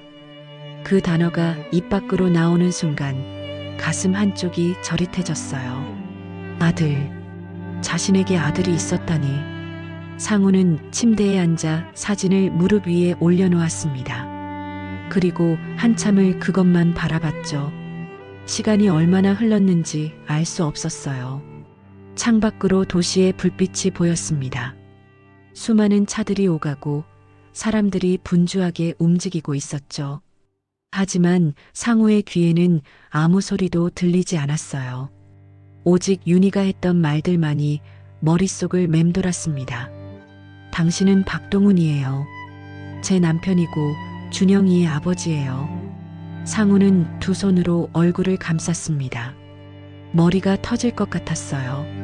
15년 동안 이상으로 살아왔는데 이제 와서 박동훈이라니. 도대체 나는 누구란 말인가? 상우가 낮게 신음했습니다. 거울 앞으로 다가가 자신의 얼굴을 들여다봤어요. 거울 속 남자가 자신을 빤히 쳐다보고 있었죠. 너는 이상우인가, 박동훈인가? 상우가 거울을 향해 물었습니다. 하지만 대답은 없었어요. 그저 혼란스러운 눈빛만이 그를 바라볼 뿐이었죠. 시계를 보니 새벽 2시였습니다.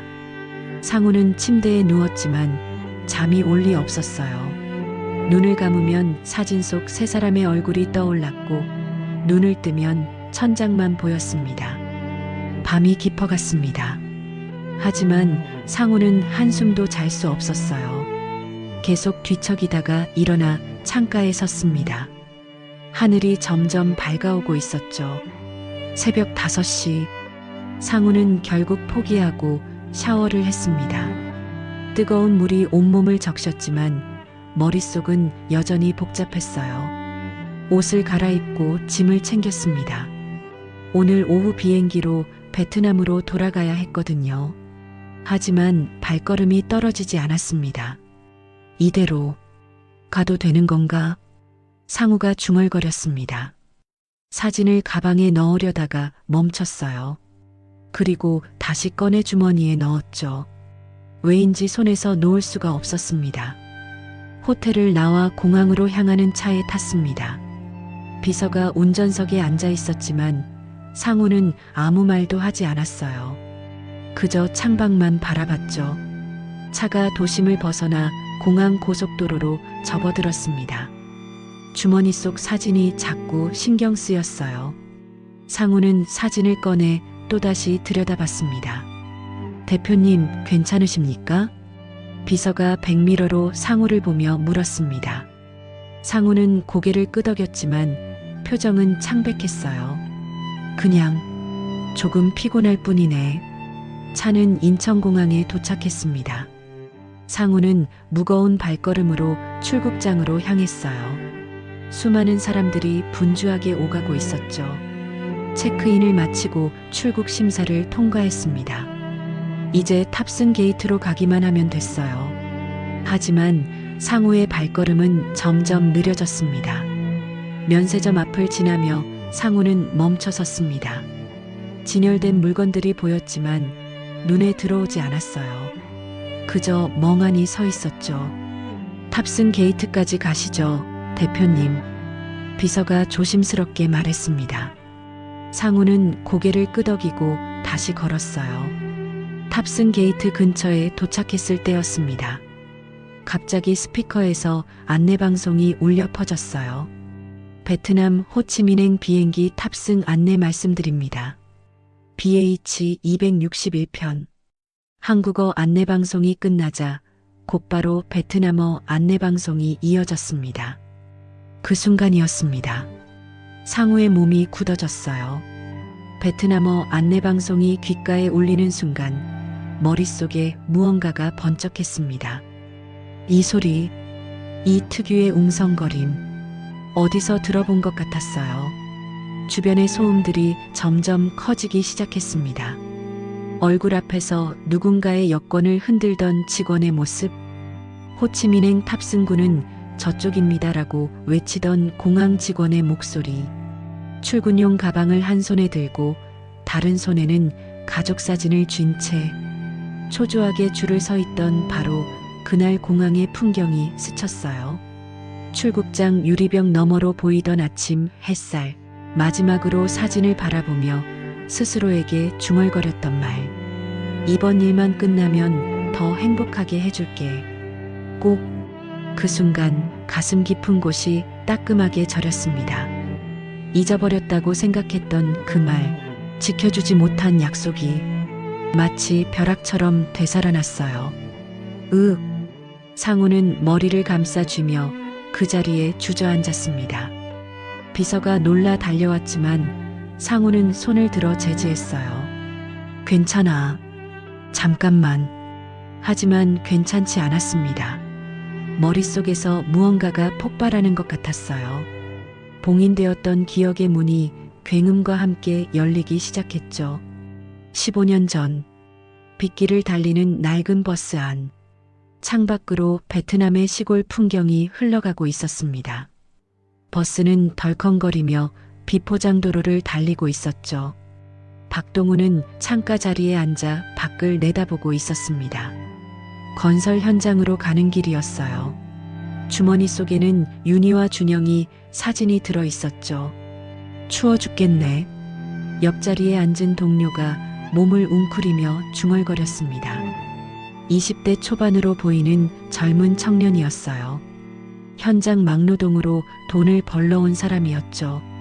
비가 내려 버스 안 에어컨이 과하게 틀어진 데다 한국에서 막 넘어온 기온차 때문인지 감기가 들려 오한이 나는 듯 보였습니다. 동우는 자신이 입고 있던 점퍼를 벗었습니다. 두툼한 작업용 점퍼였어요. 이거 입으세요. 제가 젊을 때보다는 추위를 덜 타서요. 아, 괜찮습니다, 형님. 형님이 감기라도 걸리시면. 괜찮아요. 나는 괜찮으니까 입어요. 동우는 점퍼를 청년에게 건넸습니다. 청년은 고맙다며 점퍼를 받아 입었어요. 점퍼 안주머니에는 동훈의 지갑과 여권이 들어 있었지만 동훈은 그걸 까맣게 잊고 있었죠. 버스는 계속 달렸습니다. 비는 점점 더 세게 내리기 시작했어요.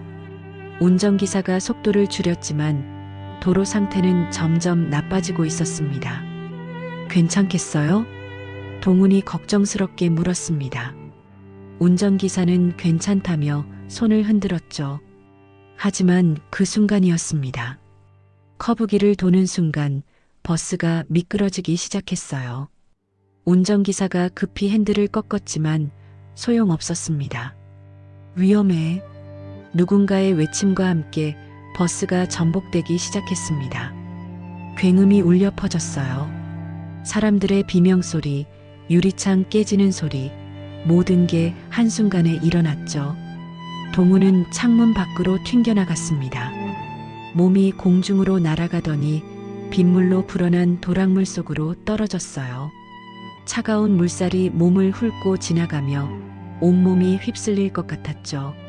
머리를 세게 부딪히는 순간 의식이 흐려지기 시작했습니다. 마지막으로 본 것은 전복된 버스에서 피어오르는 연기였어요. 그리고 자신이 입혀준 점퍼를 입은 청년의 모습이었죠. 청년은 움직이지 않고 있었습니다.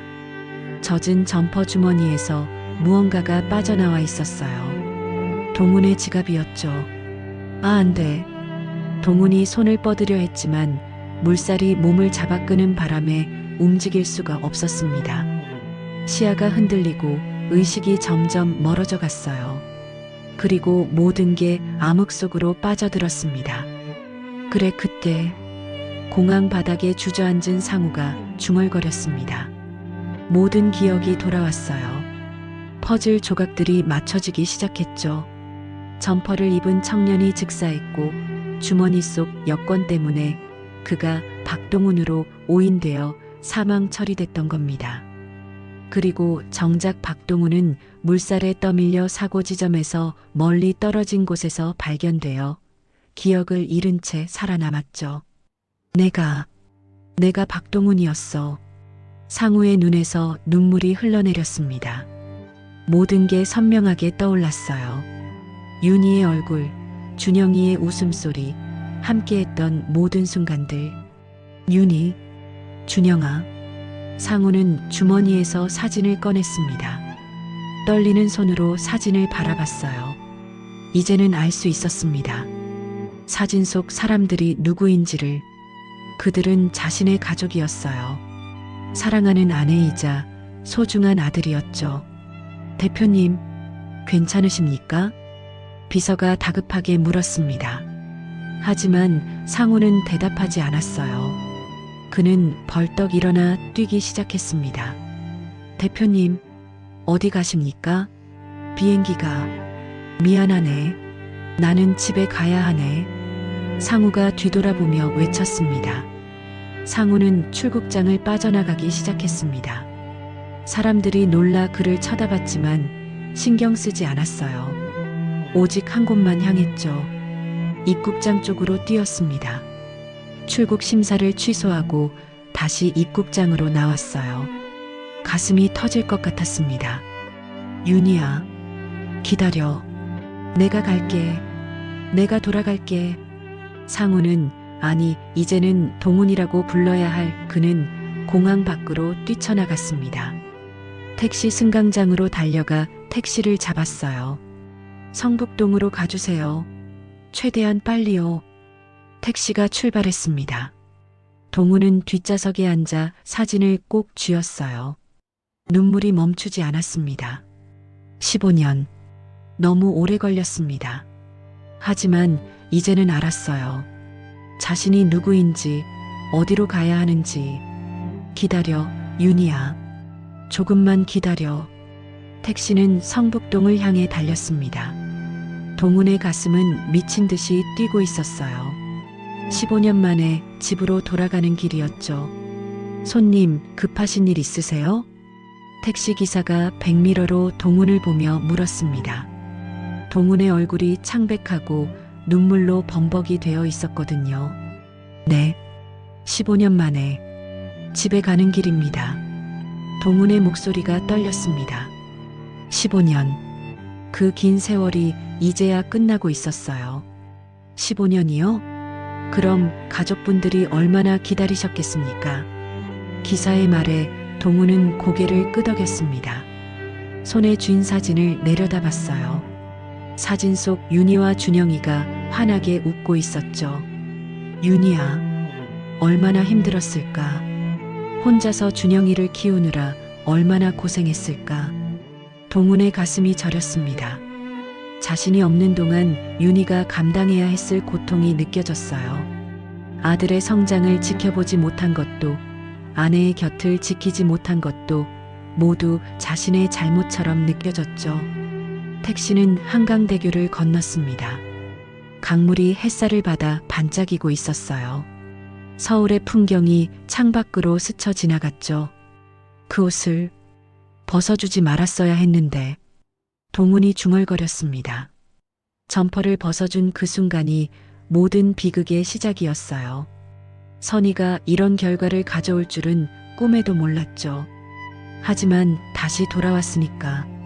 이제 다시 시작할 수 있으니까. 동훈은 주먹을 꽉 쥐었습니다. 잃어버린 15년은 되돌릴 수 없었어요. 하지만 남은 시간은 달랐죠. 이제부터라도 제대로 된 남편이, 아버지가 될 수 있었습니다. 택시가 성북동으로 접어들었습니다. 익숙한 거리들이 보이기 시작했어요. 동훈의 심장이 더욱 빠르게 뛰었죠. 저기, 저 골목 입구에 세워주세요. 동훈이 급하게 말했습니다. 택시가 멈추자마자 문을 열고 뛰어내렸어요. 요금도 제대로 계산하지 못하고 지갑 속 현금을 모두 택시 기사에게 건넸죠. 손님, 거스름돈. 기사가 뒤에서 불렀지만 동훈은 이미 언덕길을 뛰어 올라가고 있었습니다. 가쁜 숨을 몰아쉬며 언덕을 올랐어요. 다리가 후들거렸지만 멈출 수 없었습니다. 15년 만에 집으로 돌아가는 길이었으니까요. 움푹 패인 보도블록, 왼쪽 세 번째 집 앞 감나무, 모든 게 그대로였습니다. 아무것도 변하지 않았어요. 오직 자신만 변했을 뿐이었죠. 골목 끝이 보였습니다. 녹슨 파란 대문이 눈에 들어왔어요. 동우는 더욱 빠르게 달렸습니다. 윤희야, 기다려. 내가 왔어. 대문 앞에 도착했습니다. 동우는 거친 숨을 몰아쉬며 대문을 바라봤어요. 손이 떨렸습니다. 15년 만에 여는 우리 집 대문이었죠. 대문 너머로 희미한 인기척이 느껴졌습니다. 누군가 마당에 있는 것 같았어요. 동우는 떨리는 손으로 문고리를 잡았습니다. 그리고 힘껏 대문을 밀어 열었죠. 삐걱, 녹슨 경첩이 낡은 소리를 냈습니다. 대문이 활짝 열렸어요. 마당이 보였습니다. 그리고 평상에 앉아있는 윤희가 보였죠. 윤희는 힘없이 평상에 앉아 하늘을 올려다보고 있었습니다. 눈가가 빨갛게 부어 있었어요. 얼마나 울었는지 알 수 있었죠. 동훈이 대문을 여는 소리에 윤희가 깜짝 놀라 고개를 돌렸습니다. 그리고 그곳에 서 있는 남자를 보았어요. 땀과 눈물로 범벅이 된 얼굴, 거친 숨을 몰아쉬고 있는 모습. 하지만 그 눈빛은 살아 있었습니다. 생기가 돌아온 눈빛이었어요. 당신, 윤희가 떨리는 목소리로 중얼거렸습니다. 믿을 수가 없었어요. 어제 자신을 떠났던 그가 다시 돌아왔다니. 동우는 마당으로 들어섰습니다. 한 걸음 한 걸음이 너무나 무겁고도 절박했습니다. 윤희는 천천히 일어섰습니다. 다리가 떨렸지만 어떻게든 서 있었어요.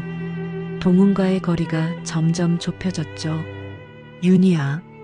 동훈이 그녀의 이름을 불렀습니다. 그 목소리는 15년 전과 똑같았어요. 따뜻하고 다정한 목소리였죠. 당신, 기억이. 윤희가 떨리는 목소리로 물었습니다. 동우는 고개를 끄덕였어요. 눈물이 주르륵 흘러내렸죠. 다 기억났어. 우리가 처음 만났던 날도, 결혼식 날도, 준영이가 태어났던 날도, 모두 다. 동훈의 목소리가 갈라졌습니다. 그리고 내가 얼마나 당신을 사랑했는지도. 그 말과 함께 동훈은 평상 위로 올라갔습니다. 그리고 윤희 앞에 무릎을 꿇었어요. 미안해, 윤희야. 동훈이 고개를 숙이며 말했습니다. 눈물이 평상 위로 똑똑 떨어졌어요. 점퍼를 벗어주지 말았어야 했는데. 그랬다면 이런 일이, 당신과 준영이가 이렇게 고생하는 일이 없었을 텐데. 동훈의 어깨가 떨렸습니다. 15년의 세월이 쏟아져 내렸어요. 혼자 준영이를 키우느라 얼마나 힘들었을까. 밤마다 얼마나 울었을까. 나는 아무것도 몰랐어. 기억조차 못했어. 윤희는 더 이상 참을 수 없었습니다. 무릎을 꿇은 동훈의 얼굴을 두 손으로 감싸 쥐었어요. 고개 들어 나 좀 봐. 윤희의 목소리도 떨리고 있었습니다. 동훈이 천천히 고개를 들었어요. 두 사람의 눈이 마주쳤죠. 살아왔구나. 윤희가 떨리는 목소리로 말했습니다. 내 남편이 살아서 돌아왔구나. 그 말과 함께 윤희는 동훈을 끌어안았습니다. 15년 만에 느끼는 남편의 온기였어요. 동훈도 윤희를 꽉 안았습니다. 마치 놓치면 다시는 잡을 수 없을 것처럼 힘껏 안았죠. 미안해. 정말 미안해. 동훈이 윤희의 등을 쓰다듬으며 계속 사과했습니다. 윤희는 고개를 저었어요. 미안하긴. 살아서 돌아왔는데 뭐가 미안해. 살아줘서 고마워. 정말 고마워. 윤희의 목소리가 흐느껴 나왔습니다. 그녀는 동훈의 얼굴을 어루만졌어요. 눈썹도, 눈도, 코도, 입도 모두 만져봤죠. 꿈이 아닌지 확인하고 싶었습니다. 진짜구나. 진짜 당신이구나. 그래, 나야. 윤희야, 나 박동훈이야. 두 사람은 서로를 부서지도록 꽉 껴안았습니다. 마당 가득 울음소리가 메아리 쳤어요. 15년. 너무나 긴 세월이었습니다. 죽음도 기억상실도 그 어떤 것도 이 두 사람을 갈라놓을 수 없었어요. 동우는 윤희를 아는 채 그녀의 머리를 쓰다듬었습니다. 손끝에 느껴지는 머리카락의 감촉이 너무나 소중했어요. 늙었지? 15년이나 지났는데 윤희가 울먹이며 말했습니다. 동우는 고개를 저었어요. 아니야. 여전히 아름다워. 내가 사랑한 그 모습 그대로야. 동훈이 윤희의 눈물을 닦아주며 말했습니다. 윤희는 동훈의 손을 잡아 자신의 뺨에 갖다 댔어요. 따뜻해. 살아있는 사람의 온기야. 그래, 나 살아있어. 이제 다시는 떠나지 않을 거야. 동훈이 윤희의 이마에 입을 맞췄습니다. 부드럽고 조심스러운 입맞춤이었어요. 두 사람은 한참을 그렇게 서로를 껴안고 있었습니다. 시간이 멈춘 것 같았어요. 15년의 공백이 천천히 메워지고 있었죠. 준영이는 우리 아들은 어떻게 지내고 있어? 동훈이 조심스럽게 물었습니다. 윤희가 눈물을 닦으며 대답했어요. 잘 컸어. 당신 닮아서 착하고 성실하게 자랐어. 변호사가 됐고 당신이 받듯이 결혼도 했어. 변호사, 우리 아들이. 동훈의 눈에 또다시 눈물이 고였습니다.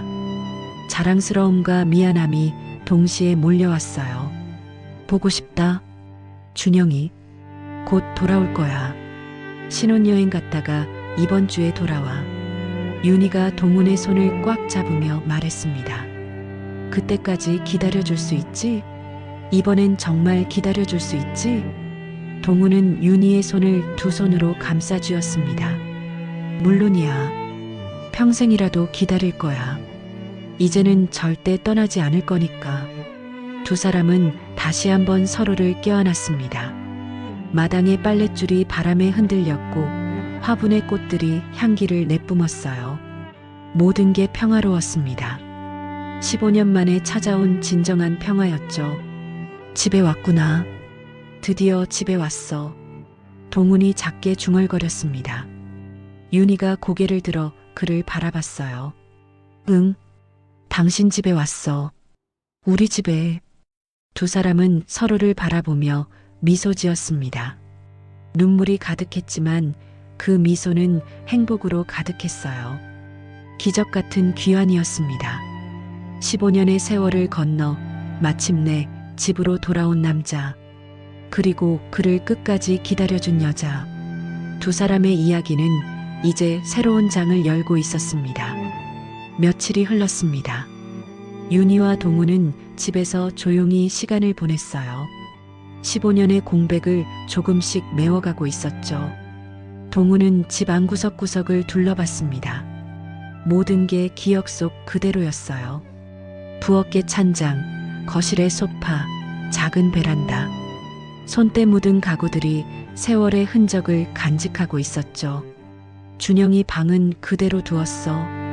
윤희가 작은 방문을 열며 말했습니다.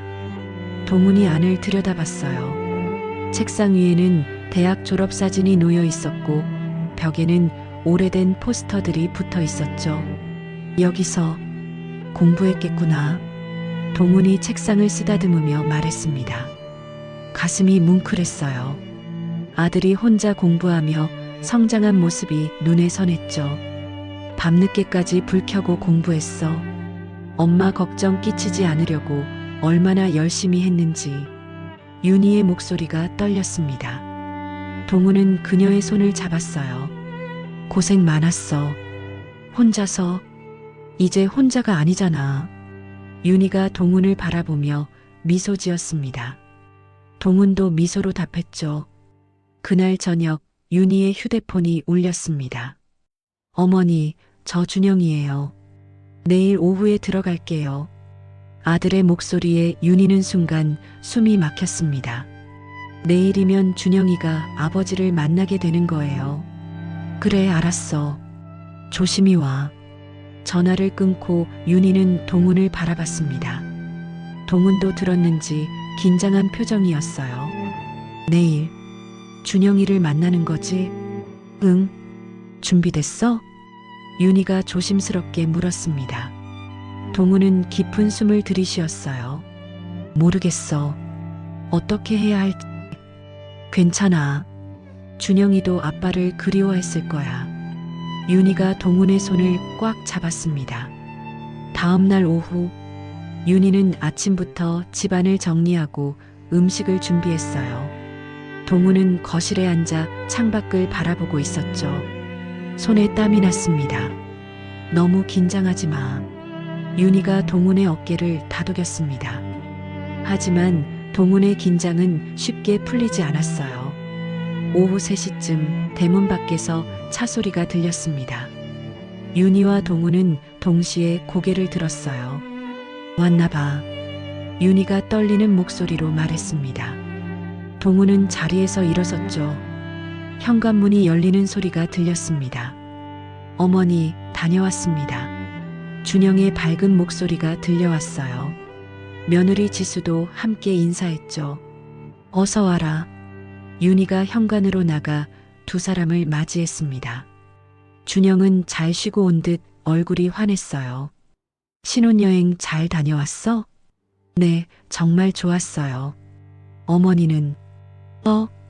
준영이 거실을 보다가 멈칫했습니다. 낯선 중년 남자가 서 있었거든요. 아니, 낯설지 않았습니다. 준영의 얼굴이 하얗게 질렸어요. 손에 들고 있던 가방이 바닥에 떨어졌죠. 아버지? 떨리는 목소리로 중얼거렸습니다. 믿을 수 없었어요. 15년 전 장례식장에서 영정사진으로 봤던 그 얼굴. 나이가 들었지만 분명히 아버지였습니다. 어머니, 이게 무슨... 준영이 윤희를 돌아보며 물었습니다. 윤희는 눈물을 글썽이며 고개를 끄덕였어요. 준영아, 아버지가 살아계셨어. 기억을 잃으셨었대. 15년 동안. 동훈은 천천히 준영에게 다가갔습니다. 준영아. 동훈이 떨리는 목소리로 아들의 이름을 불렀습니다. 아빠가 돌아왔다. 그 목소리를 듣는 순간 준영의 눈에서 눈물이 쏟아졌습니다. 아버지, 정말 아버지시죠? 준영의 목소리가 갈라졌습니다. 동훈은 주머니에서 그 사진을 꺼냈어요. 중학교 입학식 날 찍은 가족 사진이었죠. 이거 기억나니? 사진을 본 순간 준영은 더 이상 참을 수 없었습니다. 아버지, 준영이 외치며 아버지를 끌어안았습니다. 15년 동안 억눌러왔던 그리움이 폭발했어요. 보고 싶었어요. 정말 보고 싶었어요. 매일 꿈에서만 봤어요. 준영이 어린아이처럼 아버지 품에서 엉엉 울었습니다. 동훈도 아들을 꽉 안으며 눈물을 흘렸습니다. 미안하다, 준영아. 아빠가 너무 늦었지? 아니에요. 돌아와줘서 고마워요. 살아줘서 고마워요. 준영의 목소리가 떨렸습니다. 동훈은 아들의 등을 토닥이며 말했어요. 많이 컸구나. 이렇게 훌륭하게. 아빠가 못 봐줘서 미안해. 어머니가 다 키웠어요. 어머니 혼자. 저는 아무것도. 준영이 울먹이며 말했습니다. 그리고 한 팔로 윤희를 끌어당겼어요. 윤희도 두 사람의 품으로 들어갔습니다.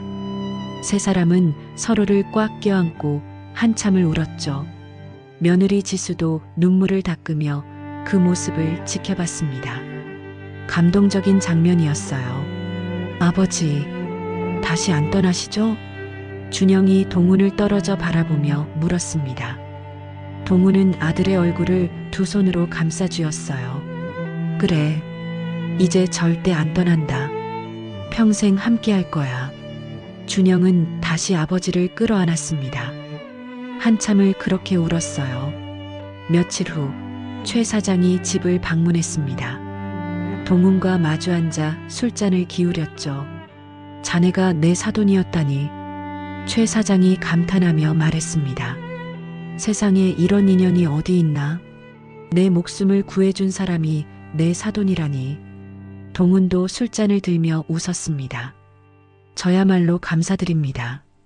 사장님 덕분에 다시 살 수 있었으니까요. 살아줘서 고맙네. 정말로. 최 사장이 진심 어린 목소리로 말했습니다. 자네 신분 회복 문제는 내가 도와주겠네. 법률팀 총동원해서 빨리 처리하도록 하지. 감사합니다, 사장님. 사장님은 무슨, 이제 가족이자는가. 두 사람은 술잔을 부딪혔습니다. 사업 파트너를 넘어 진정한 가족이 된 순간이었어요. 1년이 흘렀습니다. 법적 절차를 거쳐 동훈은 다시 박동훈이라는 이름을 되찾았어요. 사망 처리됐던 신분도 회복했죠. 어느 봄날 가족들은 사진관을 찾았습니다. 새로운 가족 사진을 찍기 위해서였어요. 자, 다들 준비되셨죠?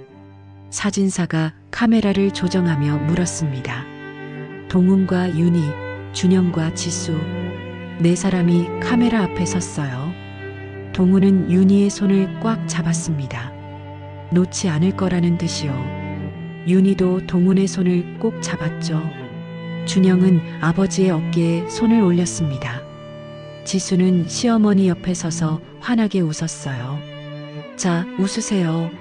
하나, 둘, 셋. 플래시가 터졌습니다. 네 사람의 환한 웃음이 사진 속에 담겼어요. 행복한 가족의 모습이었죠. 사진관을 나서며 윤희가 동훈의 팔짱을 꼈습니다. 행복해. 윤희가 작게 말했습니다. 동훈이 그녀를 바라보며 미소 지었어요.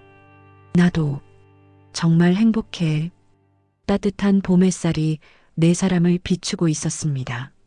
새로 돋아난 나뭇잎들이 바람에 흔들렸고 꽃향기가 거리에 가득했어요. 동훈은 걸으며 하늘을 올려다봤습니다. 구름 한 점 없는 맑은 하늘이었어요. 감사합니다.